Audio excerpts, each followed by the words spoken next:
Anteaters. They are some amazing looking little bastards. These fuzzy alien looking creatures. And I guess the only reason that they look like aliens to me is because of Alf. Alf pretty much looked like kind of this weird anteater thing. And also like Gonzo kind of, right? From the Muppets, like he's got the schnoz. I guess it's just the schnoz, right? Not big enough to be compared to an elephant. Big, you know, like an anteater, just for some reason that's what I think of. But they kind of look furry and cute in a way that you just kind of like, can you pet these things? Are they friendly to like chill with? I doubt it. But we're going to find out a lot about anteaters today because you and I, we're going to go on a journey. What kind of journey, you ask, HatGuy? Well, let me tell you. Kind of like a safari, but a safari of life as if it were a video game, aka video game for people who didn't grow up around rednecks. I am going to check out Are Anteaters OP by tierzoo. That's right, tierzoo. I like tierzoo and so do you. Together we're going to check this video out. If you are ready, get strapped in. Let's do it. Okay. Oh shit. Oh no. Oh, he's a... What? No way.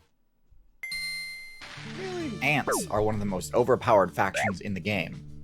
Their go-wide-you social strategy is essentially unbeatable, to the point where they control wide swaths of the overworld pretty much uncontested. Even the human build, the undisputed top tier in the current meta, has trouble keeping ants at bay.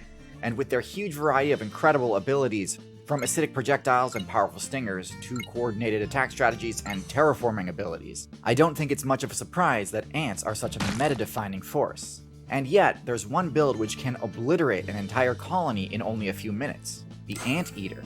But does having a super favorable matchup against one of the game's top tier builds actually translate into the Anteater being top tier itself?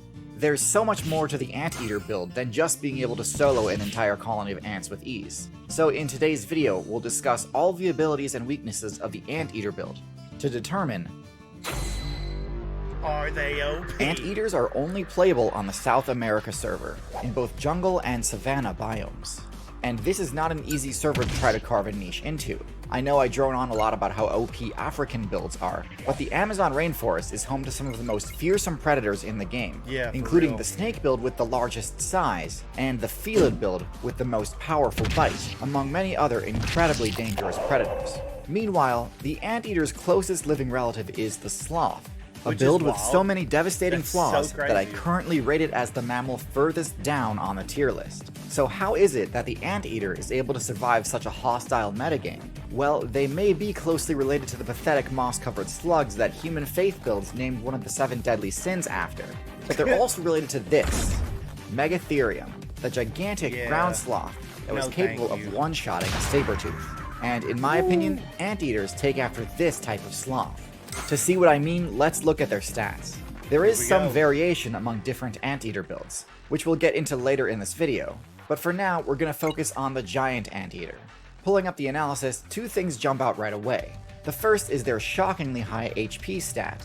While they don't have any major form of armor, the Anteater can still shake off a surprising amount of damage, even from attacks that might normally one-shot most players. This is crucial as it allows the Anteater a chance to survive ambushes by jaguars, which is pretty incredible given that jaguars frequently one-shot crocodilians. But this is also extremely important because it provides an opportunity for the Anteater's other surprisingly high stat to become relevant, that stat being their attack power. This attack power stat might look like a mistake, especially given that Anteaters don't even have teeth and are completely locked out of using the move Bite. However, once you get past the head and look down, you realize that at the end of their massive gorilla arms, Anteaters have pickaxe-shaped claws as big as those of a grizzly bear, except the Anteater's claws are even sharper because they walk on their knuckles to avoid wearing them down. These incredible weapons are what allow the Anteater to tear through the cement-like walls of termite mounds with ease. But they come with the nice side benefit of being able to absolutely eviscerate any player who fails to kill them in one hit. Their slashes can easily deal lethal damage, so any predator looking to ambush an Anteater needs to make sure they have what it takes to finish the job before the Anteater can counterattack. and this threat alone is often enough to dissuade attacks in the first place. While the Anteater's matchup with the Jaguar is of course important, it wouldn't be fair to the Anteater player base if I didn't comment on their matchup versus eusocial insect colonies. The Anteater's 2-foot-long tongue is covered in a glue-like substance and can flick in and out over 150 times per minute, which can take out dozens of insects per flick and decimate a colony in no time. Stop it. I know exactly what is going through your mind right now. No. Absolutely not. However, similar to their sloth brethren, Anteaters opted for a slower metabolism. This comes with downsides, which we'll cover later, but it does mean that they don't need to consume an entire colony of ants, and can actually leave the colony in a damaged but recoverable state. This is a highly sustainable method of farming XP because it ensures that the Anteater player can simply return to the same termite mound or anthill later on, tear into it again, and the colony will have replenished its supply of workers enough that they can just do the same thing again. It also means the Anteater doesn't need to be at any one colony for very long, which is good because despite how powerful their offensive tools are at destroying a colony of insects, Anteaters don't actually have any unique defensive abilities to avoid the damage from the swarm of militant insects they've just provoked, and have to rely solely on their HP to soak up the damage. Of course, as mentioned prior, because of their high HP stat, Anteaters are well equipped to tank a lot of hits. But the acid attacks launched by termites and ants certainly aren't something they can just ignore for extended durations. The rest of the Anteater stats are fairly lackluster. Anteaters aren't as sluggish as sloths, but because of their slow metabolism, they do have a below average movement speed. Given that they've spec'd into massive claws on their forelimbs, rather than more mobility favoring options like paws or hooves, I don't think this low speed is too surprising. It's a worthy trade-off in my opinion. Their stealth stat is also middle of the road.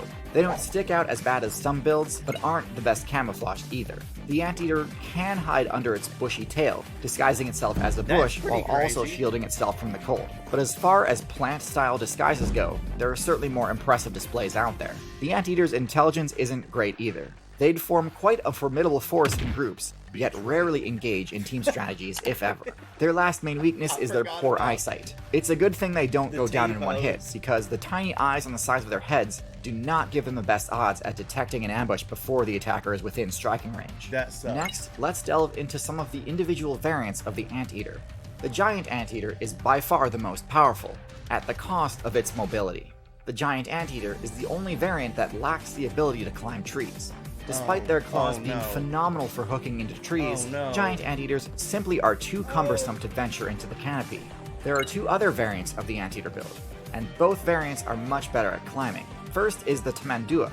This mid-sized Anteater sports a slightly lower base power and hit point stat than the giant Anteater, but in exchange it has unlocked a powerful new ability, a prehensile tail. This perk allows the user to use its tail essentially as a fifth appendage, granting it additional resistance to being knocked down while browsing high up in the treetops. Because of its lower HP stat, this build can't tank acid damage as well as a giant Anteater, and so it needs to avoid high-tier ant builds like the Leafcutter Ant. The final variant is the Pygmy Anteater, a nocturnal build that invests more into its stealth than other stats, drastically cutting its bulk and damage in turn. In my opinion, the Pygmy Anteater is a bit too similar to the Sloth build for me to consider it competitively viable, but to each their own.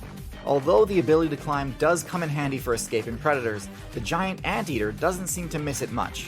While the other variants need to worry about attacks from eagles, the giant Anteater's bulk is enough to protect it from most threats.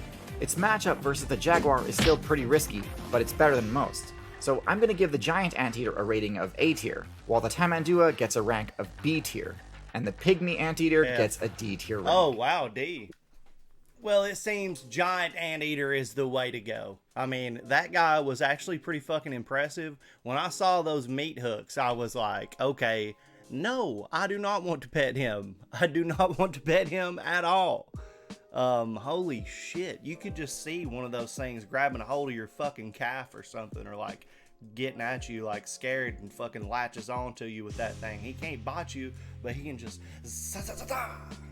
fucking light you up, dude. Well, maybe not that fast, but you're going to be fucked up after one. Let him get you one time. If you got like wild cats running from this bitch, no. Nope.